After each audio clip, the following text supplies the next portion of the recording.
अपने पेड़ के कटहल की सब्जी।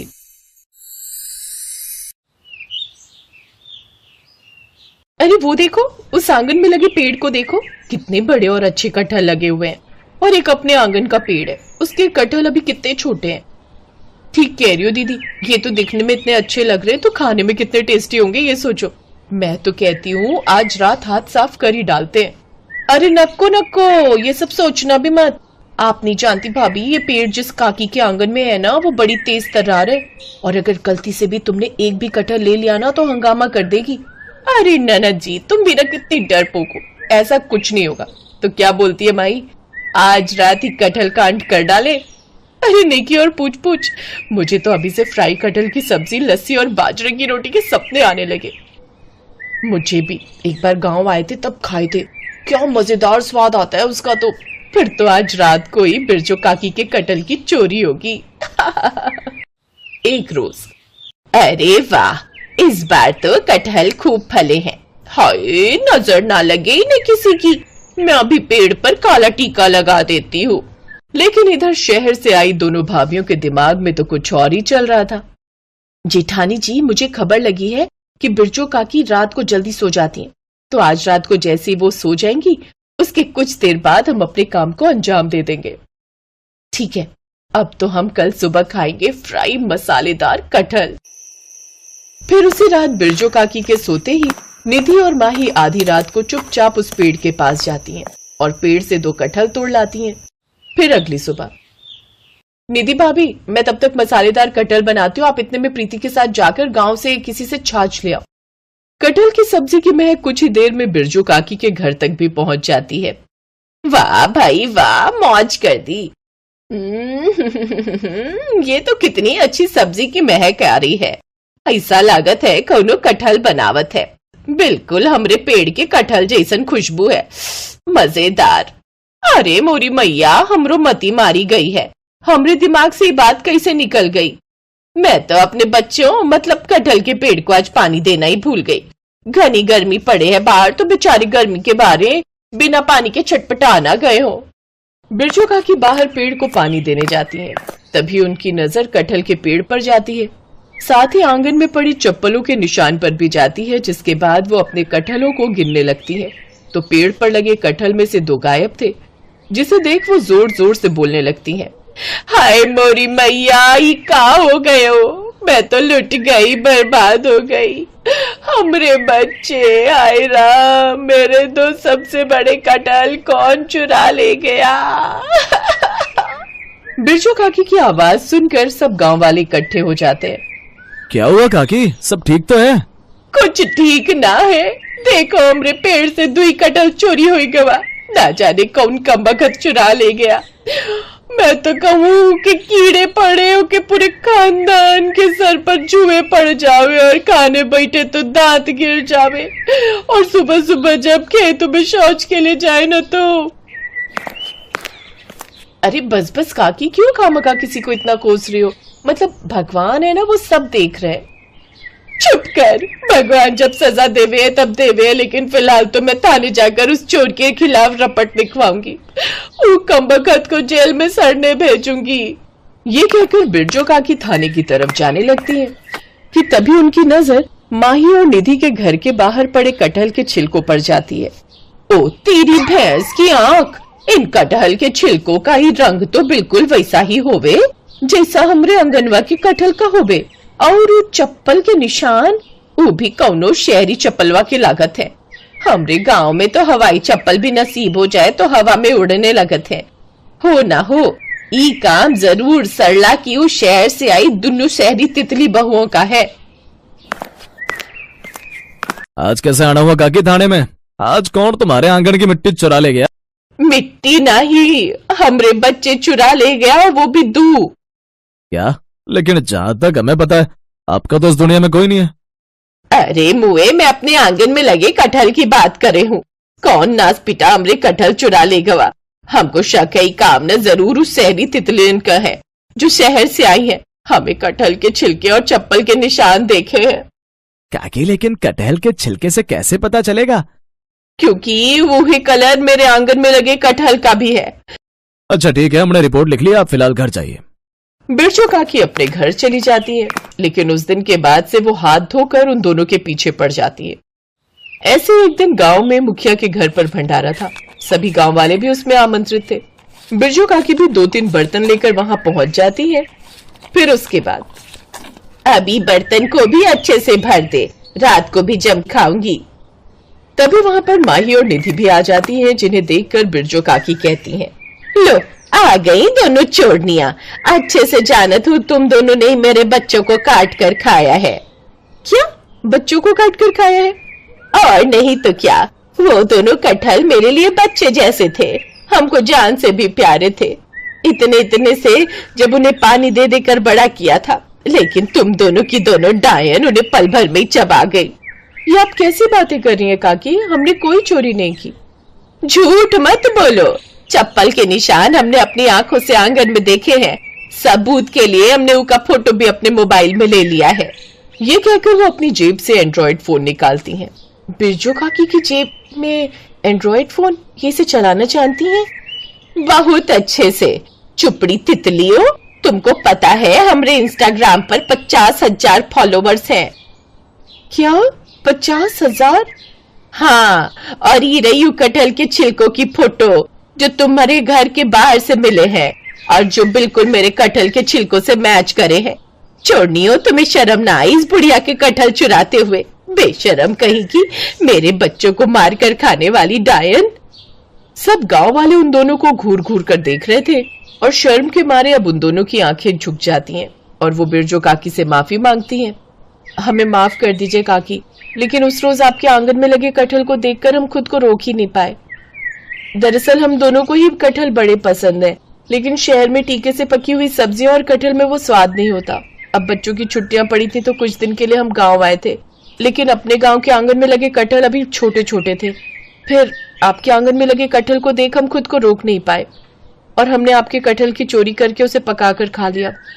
हमें माफ कर दीजिए, लेकिन यूं हमें सबके सामने शर्मिंदा मत कीजिए। बात नहीं है बहू रानी, लेकिन अगर तुम चोरी करने की बजाय मुझसे कटहल मांग लेती तो मोको इतना बुरा नहीं लगत। लेकिन तुमने जो चोरी की ना, वो बात का हमको दुख हुआ। खैर कोई बात नहीं, अब आगे से ऐसा मत करना। जब भी कटहल खाने का मन हो हमसे मांग लेना, लेकिन हाँ, हमरे बच्चों को किडनैप ना करना। नहीं काकी, अब तो हम जब भी कटहल की सब्जी खाएंगे अपने पेड़ की कटहल की सब्जी खाएंगे। हम बिरजू काकी जितनी शातिर और तेज है ना, उतना इनका दिल साफ है।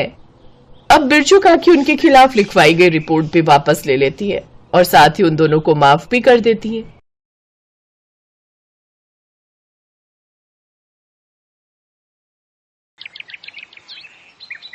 हाँ भाई, तो बताओ क्या ऑर्डर करूं तुम्हारे लिए? कुछ भी नहीं, मैं टिफिन लेकर आई हूँ जैसे रोज लाती हूँ। और सुनो, तुम भी अपने लिए कुछ मत मंगवाओ, मैं तुम्हारे लिए खाना बनाकर लाई हूँ अपने हाथों से। अच्छा, अरे वाह वाह, लाओ फिर। और फिर सिया ने अपने बैग से एक बड़ा सा टिफिन बाहर निकाला और विशाल जल्दी से उसे खोलने लगा।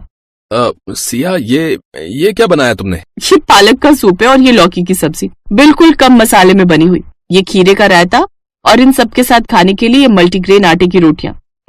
तो शुरू करें? हाँ करते हैं। लगता है हरा रंग तुम्हारा फेवरेट है। नहीं तो, पर ऐसा क्यों लगा तुम्हें? देखो ना, यहाँ सब कुछ हरा है, सूप, सब्जी, सलाद और तो और ये रोटियां भी हरी बना कर लाई हो तुम। देखो। अरे हाँ, एक्चुअली वो सूप बनाने के बाद थोड़ी सी पालक बच गई थी तो मैंने रोटियों के आटे के साथ गूंथ दी, इससे ये और हेल्दी बन गई। तुम खाओ ना, अब किसका वेट कर रहे हो? सिया का मन रखने के लिए विशाल ने उसके टिफिन से थोड़ा बहुत खाना खाया और फिर सब कुछ बढ़िया है। सिया, मुझे अभी याद आया, आज घर जल्दी पहुंचना है, कुछ काम है, तो मैं चलूं? अरे पर खाना तो अच्छे से खा लो।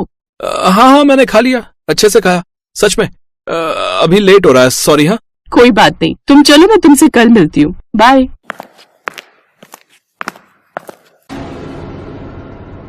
ओ भाई ओ, जल्दी से एक पेटीज और एक पेस्ट्री निकाल दे, और सुन, एक गर्मा गर्म चाय भी, मलाई मार के। ओ भाई ओ, भटेगा क्या है? अभी तो तू सिया के साथ उसका टिफिन खा रहा था और अब यहाँ आकर पेटीज और पेस्ट्री। अरे यार क्या बताऊं, हरी सब्जियों की दुकान लगाकर लाई थी टिफिन में, उसे बुरा न लगे इसलिए बस थोड़ा बहुत चख लिया। सूप, सलाद और लौकी की सब्जी। अब बताओ, ये सब खाऊंगा क्या मैं?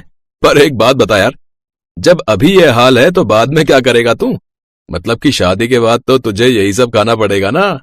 वैसे तू सिया को लेकर सीरियस तो है ना? हाँ हाँ एकदम यार, मैं प्यार करता हूँ उससे और शादी भी उसी से करूंगा। और जहां तक खाने की बात है तो मुझे अपनी मम्मी पर पूरा भरोसा है, वो उसे सब सिखा देंगी, एकदम बदल जाएगी वो। कॉलेज पूरा करते ही विशाल को एक अच्छी कंपनी में नौकरी मिल गई और फिर उसने अपने घर पर सिया के लिए बात की और फिर कुछ ही महीनों बाद विशाल और सिया की शादी हो गई।